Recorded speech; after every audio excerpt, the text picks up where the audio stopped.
Halo semua, kita dari kelompok 9 bakal memperkenalkan tentang energi angin.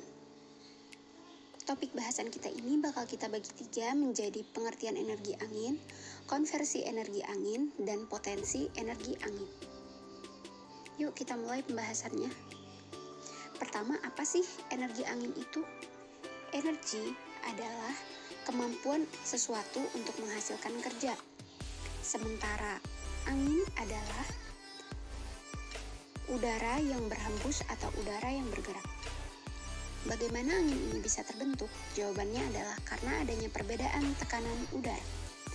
Perbedaan tekanan udara disebabkan adanya perbedaan suhu antara dua permukaan. Di sini perbedaan suhu menghasilkan perbedaan tekanan, dan udara akan bergerak dari tekanan tinggi ke tekanan rendah sehingga menghasilkan yang kita sebut dengan angin. Proses tahapan konversi energi bermula dari energi kinetik angin menjadi energi gerak rotor, kemudian menjadi energi listrik. Teknologi turbin angin Cypress, turbin ini menawarkan peningkatan efisiensi hingga 50% selama umur turbin. Turbin ini telah didapuk sebagai turbin angin paling ideal untuk area PLTB yang mempunyai kecepatan angin rendah hingga menengah seperti di Indonesia. Besarnya energi listrik yang dihasilkan dipengaruhi oleh beberapa faktor, di antaranya yang pertama, rotor atau kincir, yang kedua, kecepatan angin yang akan mempengaruhi kecepatan putaran rotor yang akan menggerakkan generator, yang ketiga, jenis generator. Generator terbagi dalam beberapa karakteristik yang berbeda.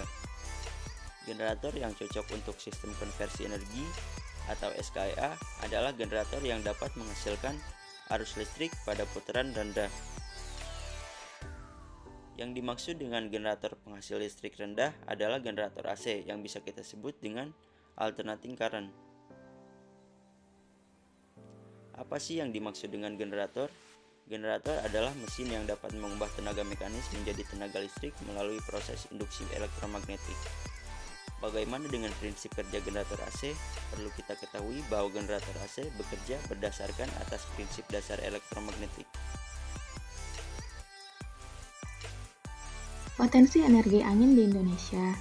Potensi energi angin ini memiliki besar antara 200 kWh per meter hingga 1000 kWh per meter. Target energi baru dan terbarukan di Indonesia sendiri berdasarkan Peraturan Pemerintah Nomor 79 Tahun 2014 tentang Kebijakan Energi Nasional pada tahun 2025 memiliki target bauran minimal sebesar 23% dan pada tahun 2050 memiliki target bauran minimal sebesar 31%.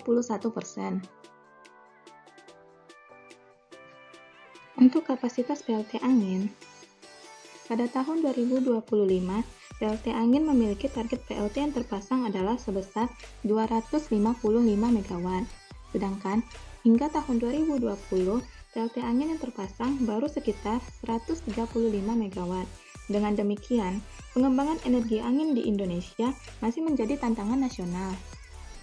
Lokasi pemanfaatan potensi energi angin di Indonesia dibagi menjadi dua, yaitu yang pertama angin offshore atau angin lepas pantai dengan kecepatan angin yang relatif tinggi, yaitu lebih dari 8 meter per sekon. Daerah-daerah yang memiliki potensi angin offshore yang pertama ada Sukabumi, Kupang, Banten, Pulau Wetar, Kabupaten Jeneponto, dan Kabupaten Kepulauan Tanimbar. Adapun kekurangan dari pemasangan turbin di daerah kawasan offshore yang pertama itu membutuhkan biaya yang lebih besar. Dan yang kedua, instalasi power supply, transfer data, hingga pemeliharaan yang sulit jika terdapat kerusakan.